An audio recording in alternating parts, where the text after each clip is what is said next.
hindi magmahal sa sariling wika ay higit pa sa malansang isda. Ang wikang Filipino ay sumasagisag ng ating kinagisnan at kasaysayan. Ito ay humuhubog sa ating kultura, kaugalian at tradisyon. Ito rin ay mahalaga sa lipunan sapagkat ito ay daan patungo sa pagbubuklod at pagkakaisa. Sa katunayan, totoo nga naman na ang wika ay tila bagay na may buhay na pagbabago.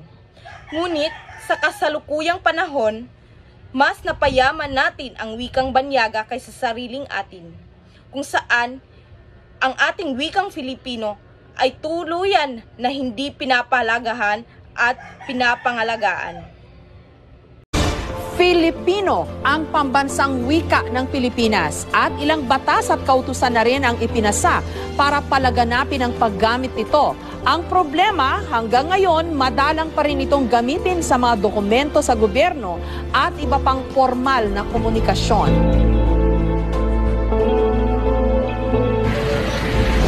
Sa pang-araw-araw nating buhay, siguradong ang mga ito, iyon ang namataan. Pero kung bawal pumara sa tawiran, bawal pumarada kada gilid ng kalsada o ingat, may mga trabahador sa tabi. Bakit ang mga paskil? Wala sa wikang kagagamit ko lang. Di ba nasa Pilipinas tayo? Hindi marahil napapansin pero ang paggamit ng wika ay isang bagay na nagbago na din. At may ilan na medyo hirap makisabay sa pagbabago. Dito namin asanayo, maintindihan ko pero hindi ko tanggap yon kasi bilang Pilipino ka, puro Tagalog.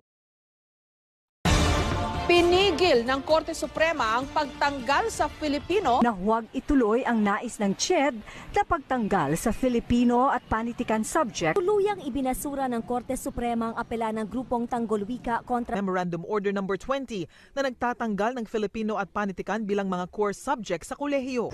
Ano na nga bang nangyayari? Mula sa pagpasa ng K-12, kasunod naman ang pagtanggal ng asignaturang Filipino at panitikan sa tersyarya. Kaawa-awa. Kaawa-awa naman ang wikang Filipino. Matapos pagtalunan at pagtagumpayan sa Senado, iyan lang pala ang kahahantungan mo. Ang ibasura ka ng mga dugong Filipino. Maraming wika ang umuusbong at umuunlad. Nasa kasalukuyan ay patok at kinagigiliwan. Mga salitang binuo mula sa mapaglarong isipan. Patuloy na ginagamit at nagre-representa sa ating katauhan. Ang wikang Ingles na siyang medium ng lahat ay ginagawang batayan ng katalinuhan at kung sino ang angat.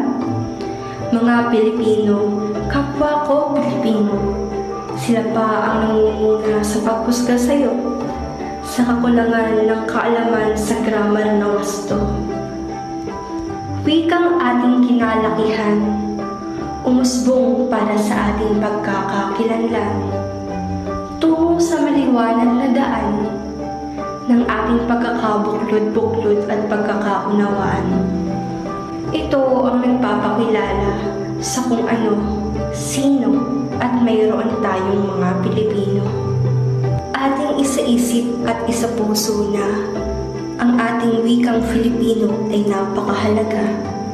Ang ating simbolismo ng pagiging isang tunay na Pilipino. Mag-iiwan lamang ako ng maikling, subalit mabigat na mensahe para sa kabataan ng kontemporaryong panahon. Mahalin ang sariling atin, ating wika'y pagyabungin at yakapin, huwag kang padadala sa anumang hamon ng mundo sa pagtangay sa iyo para kalimutan kung ano ang Filipino.